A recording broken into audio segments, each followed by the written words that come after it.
If there's something embarrassing in the text, it's probably true, because the authors would never make themselves look bad. That must mean that all Frank Turek videos are completely true, because he makes himself look terrible every single time.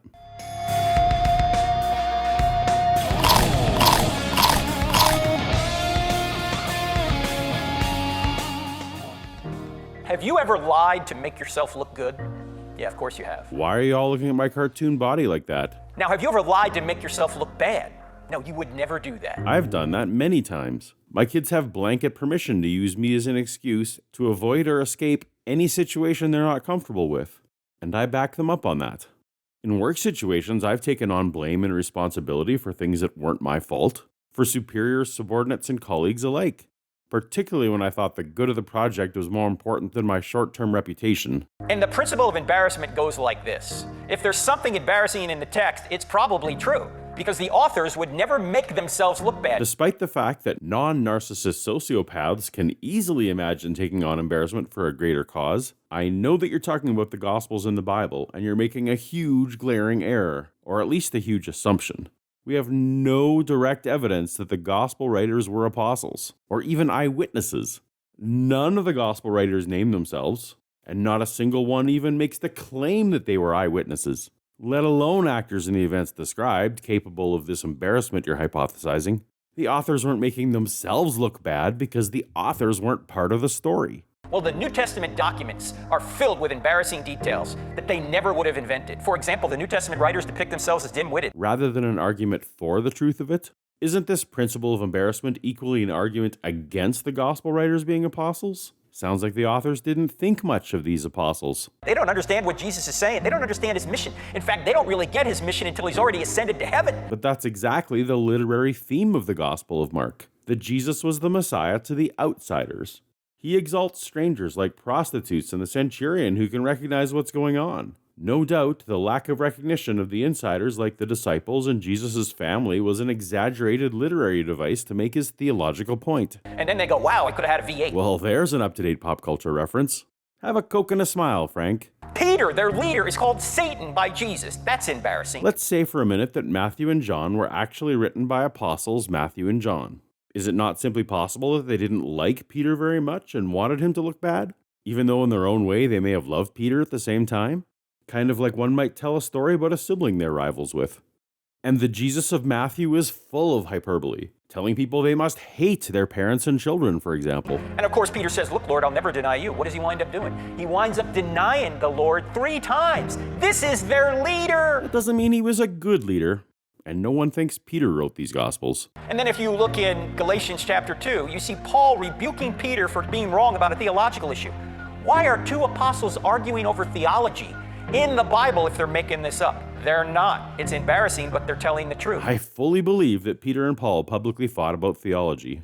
I bet that's true. Peter was scrambling to salvage his ministry in light of events he didn't expect, and Paul was out there acting unilaterally based on visions in his head. Since you mentioned Galatians 2, doesn't it bother you that earlier in the chapter Paul said that the esteemed leaders added nothing to his message?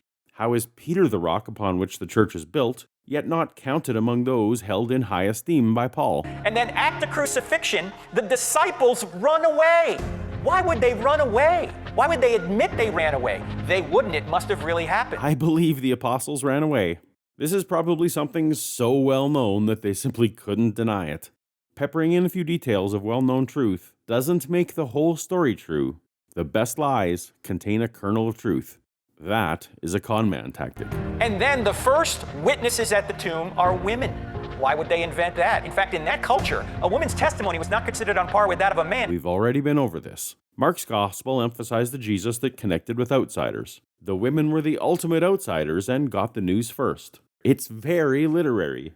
The early church was appearing to hearts, not minds. So if you were making up the New Testament resurrection story, you'd only have the men be the first witnesses. Yet all 4 Gospels say the women were the first witnesses. Mark was the first gospel written. Almost the entire book of Mark is duplicated, often word for word, in Matthew and Luke. Of course, that wholesale copying had to include women at the tomb. That part of the story got fully solidified in the decades that passed. But even so, Matthew and Mark walk it back a little. Rather than having the women stay silent in the tomb like Mark, They immediately go find some men so they can corroborate their story. Which is telling us what? They really were. They never would have invented it. Who better to give a false story than someone who could never be called into court to testify? In fact, I had a woman come up to me once and she said, I know why Jesus appeared to the women first. I said, why? And she said, because he wanted to get the story out. That's the joke you went with. Really. Also, Mark 16:9, the last confirmed verse in that book, says, trembling and bewildered, the women went out and fled from the tomb. They said nothing to anyone because they were afraid. Not exactly getting the story out. As they're standing there, it says the disciples, some believed, but some doubted. How did that verse get in the Bible?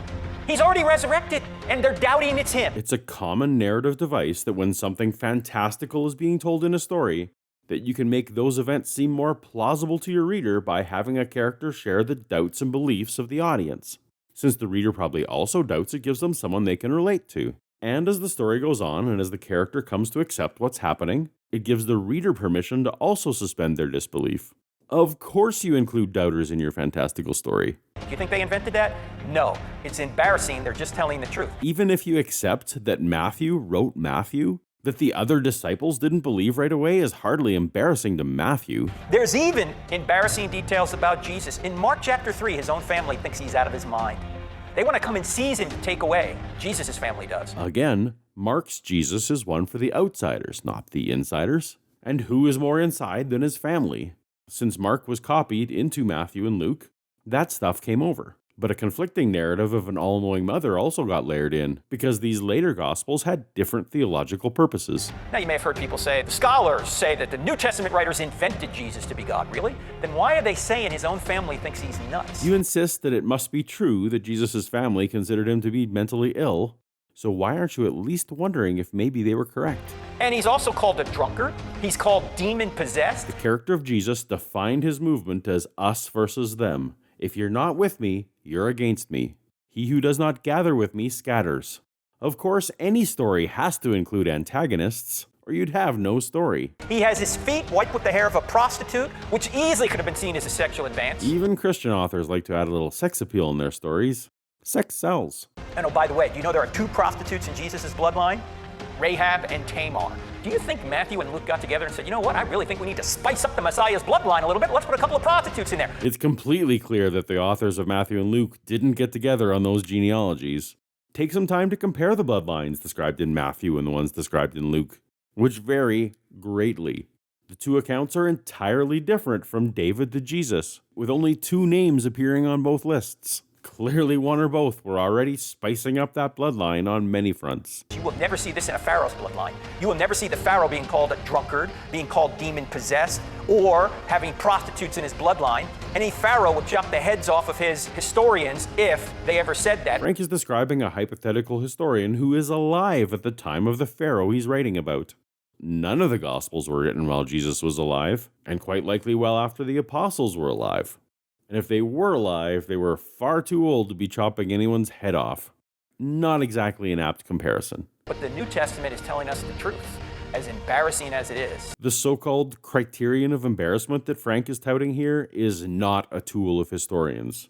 It is an invention of, and used only by, New Testament theologians. And for good reason. Literature embraces embarrassing details as an effective storytelling technique. Again, this idea is a purely theological invention, not a tool used by regular historians. You want the ultimate no-spin zone? Read the Bible. I don't care what you read. Assume it is spin and investigate the details for yourself. That includes my video you just watched, and it definitely includes the Bible.